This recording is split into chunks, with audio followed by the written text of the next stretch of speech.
We are in the middle of a ban wave right now. Convars is tracking hundreds of game bans today. Today's wave seems to be red trust factor going by what some players are reporting, with more game bans to other accounts. This happened right after Valve pushed two different updates to both DPR and DPRP around 2 p.m. Eastern today, and since we have seen many players start getting hit. For the ban wave, it's obviously just starting, so these numbers will just continue to grow over time as more accounts get tracked. But the report is that thousands to hundreds of thousands of these accounts all got affected. A lot of these bot farms are huge, so when you hear a ban wave to them, it's obviously going to be a bunch of accounts all at once. And many of them are completely off of any database, so it's hard to get exact numbers. But when you look at today's ban numbers, they are reaching over 3 times their usual count and will just get higher. These are game bans though, and not fact bans. A few weeks ago, we talked about how you can report case farmers and also other bot accounts, and then we also saw Valve take action and banned some bot accounts mid-game.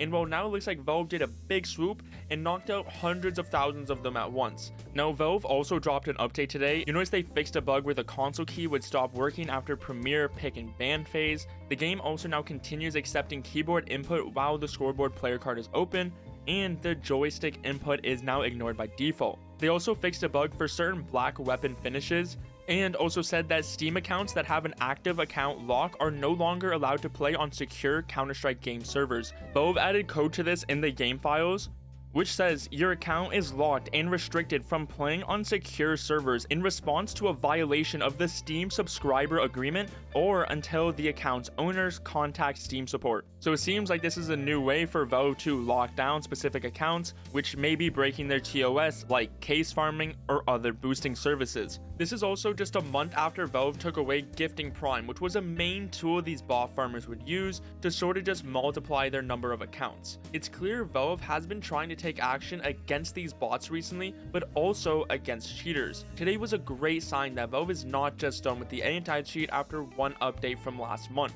We finally got more detections as red trust factor has returned to a few players. Here's a Discord message which is warning a bunch of cheaters and boosters of the new situation, saying, "Everyone, there was a significant red trust factor wave affecting many boosters. Most, if not all, accounts on their hardware ID have been flagged with red trust, including even those accounts that haven't been boosted for ages." Now, this is huge news because if what is said in this message is true, we could see a similar approach to cheating as well, where maybe not all of their accounts get banned in a ban wave, but maybe just ban the main account and give the rest of them all red trust factor. The image then shows the known red trust factor warning in game, which is now widespread across a lot of these bot accounts. With these types of players, it's a lot different than a rage hacker who is blatantly cheating, but they both have negative effects and ruin the game. If we are seeing thousands of these bots all hit, not only with game bans, but also red trust factor for their accounts which may be inactive, this is great for the future and could be a sign that we will see other anti-cheat updates in the future which would have something similar for targeting hacks instead.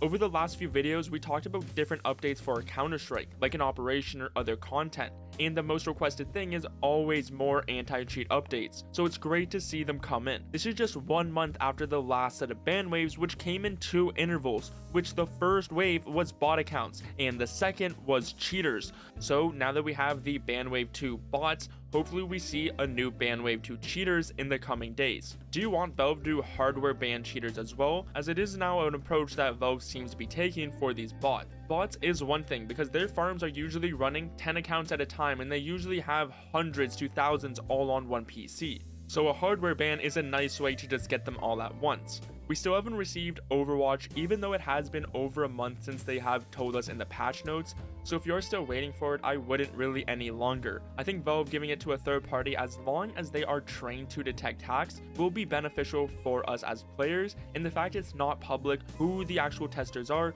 means it's less likely to get exploited, which is a good thing for most players. Valve has been actually actively cleaning up the leaderboard as well, even after the previous ban waves, as I would see a few cheaters rise, but then they would eventually get banned within just a few days. I hope this isn't the final update we see to VAC in the anti-cheat, as I know there's still many cheaters running loose and today's ban waves are really only impacting a portion of the player base who may just stumble into a bot or boosting game. At least now with the low trust factor being given out to some of these accounts. Hopefully we see this also to cheaters, and Premier and matchmaking gets evenly split up, so you don't just get people who are blatantly cheating in every single game, and at least we see more cheaters play against cheaters. Around last week, we went over data from Leadify which showcases how the highest ranks in April were dominated by cheaters.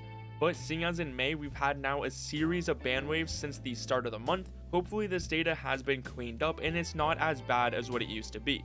Back in Copenhagen, Valve told us the anti-cheat was their priority, and now it's almost been 2 months and we've seen a series of updates and multiple different ban waves, so it's clear they are still trying to make improvements. You better subscribe because I will be keeping you updated on all news for VAC and CS2.